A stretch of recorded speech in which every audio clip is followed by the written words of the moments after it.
Hola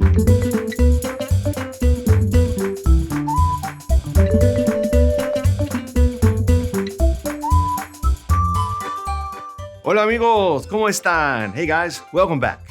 I got another good lesson for you today.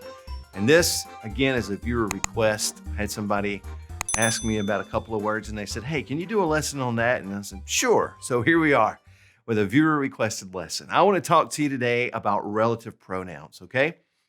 Now, the first couple that we're going to talk about, they're really kind of review, okay? And they really make common sense, all right? After that, we'll get into a couple that were the specific viewer requests, but I want to start with some basics that are almost review to you, okay?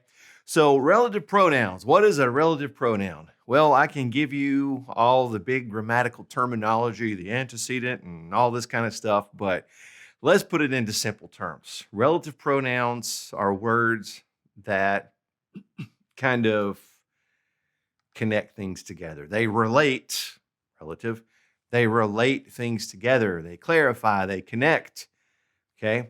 And you'll see what I'm talking about in just a second.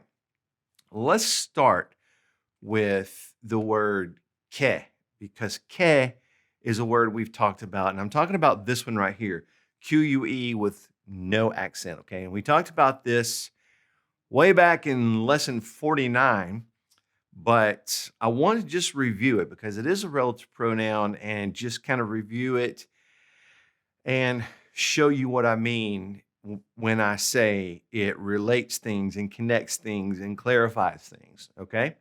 So let's just look at a couple of sentences really fast and we'll kind of get it in our heads what we're talking about. So the first thing I want to remind you about que is that it can mean which, it can mean that, it can mean who, it can mean whom. But I'm not talking about that in the way of I'm saying, who is that person over there? We're not talking about that kind of which or who or whom. We're talking about the connecting way. You know, in a relative pronoun way, it's kind of connecting clauses and it's clarifying. So let's look at a sentence and you'll see what I'm talking about. I want to put up two sentences really quick and then I want to connect them together in a new way. Okay, so look at this sentence really quick. The building has a red door. Okay, so that in Spanish would be el edificio tiene una puerta roja, right? Okay, now let's look at another sentence right under that one. The building is in the city. So now we're telling you something else about the building. So el edificio está en la ciudad. All right, but see now I can connect these sentences together using a relative pronoun and I can make them all one sentence, okay? And I can say this, the building that has a red door is in the city. So now I've put both of those two ideas and both of those clauses together and I've connected them with the relative pronoun. So that would be que in Spanish. So this is what we would get for that sentence. El edificio que tiene una puerta roja está en la ciudad. And there you go. So if you watched the previous lesson on que, this is probably coming back to you and you're going, oh yeah, okay, I know what this is. I remember this. All right. So remember that que is really relating ideas together. Now, also we can talk about the word quién, okay? Now, before we go to quién, let me just say one more thing about it. Remember that que can mean which, that, who, or whom. Now, quién, now that we're talking about quién, this one, it also has no accent as a relative pronoun.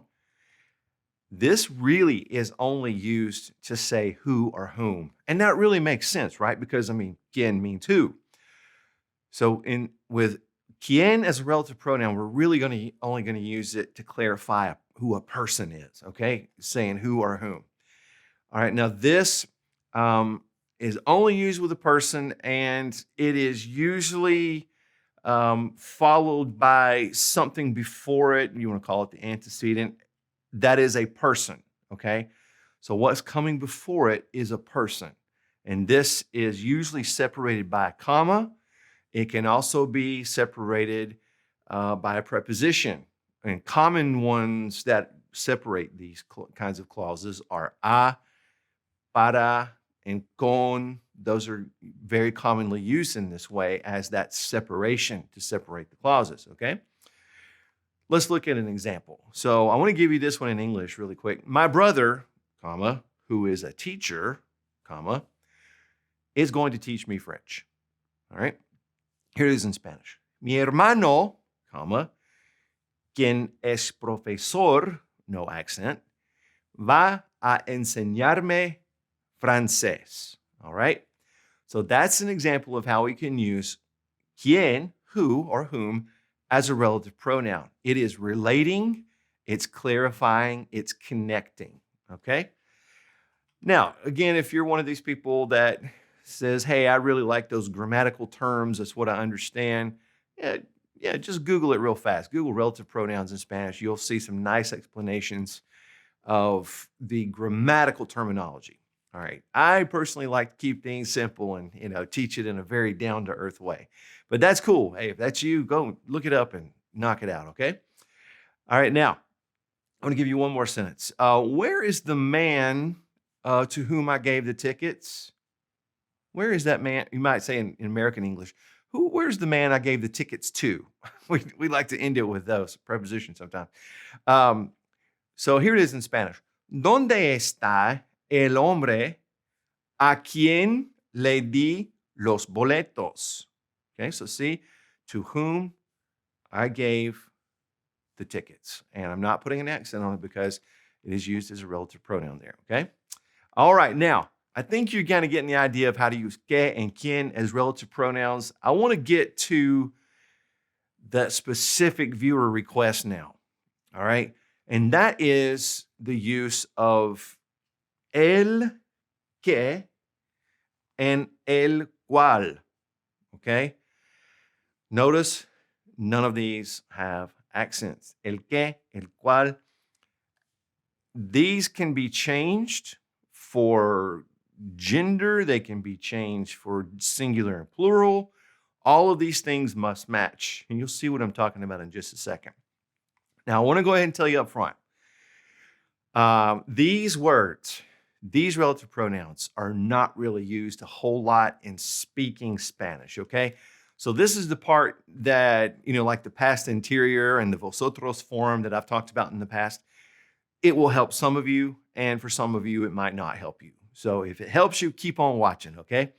But you will see these in written Spanish, all right? So these are important, and I say that because writing and reading Spanish are very good ways to pick up grammar concepts and little points and correct your grammar, okay? So it could be very beneficial to all of you. All right, now, we're going to use these with our 4 regular definite articles. Remember, el, la, los, and las. So I can say el que, I can say la que, I can say los que, and I can say las que. All of these depending on what we're talking about, okay? These words mean that which or those which, okay? And they're typically separated by a comma or a preposition as well, as we talked about a minute ago. Okay, let me give you an example here. The paintings, those that are finished, will be on the shelf, okay? So I'm saying the paintings, and then I'm clarifying which ones. Those that are finished will be on the shelf. All right, now let's put that into Spanish. First of all, painting, there are a couple different words. We're going to use pintura, which ends in an A, therefore it's feminine, so it's plural. So we've got to make it feminine and we got to make it plural. So las pinturas, comma, las que están terminadas, those, estarán en el estante. Future tense, estarán, accent on that last A. So once again, all together, las pinturas, las que están terminadas, estarán en el estante. So friends, that's how we do relative pronouns. And just remember, If it's singular, it's going to be el or la, the subject we're talking about. If it's plural, it's going to be los or las. Remember, you can go back and watch the episode on que and cual to strengthen up the situations under which we would use which one of those and put these two concepts together. And if you're doing some writing or reading in Spanish, I encourage you to go online and just type in relative pronouns in Spanish, and you'll find lots of great examples that you can read and see more uses of how this is done, and you can bring it into your writing skills, okay? Well, guys, thanks for watching, and I wish for you paz y bendiciones, and I'll see you next time on the Language Tutor Spanish. Hasta pronto. Friends, thanks for watching the Language Tutor. If you have a question for me, feel free to leave it in the comment section below the video. And please click subscribe and the notification bell so that you'll never miss any of our language lessons.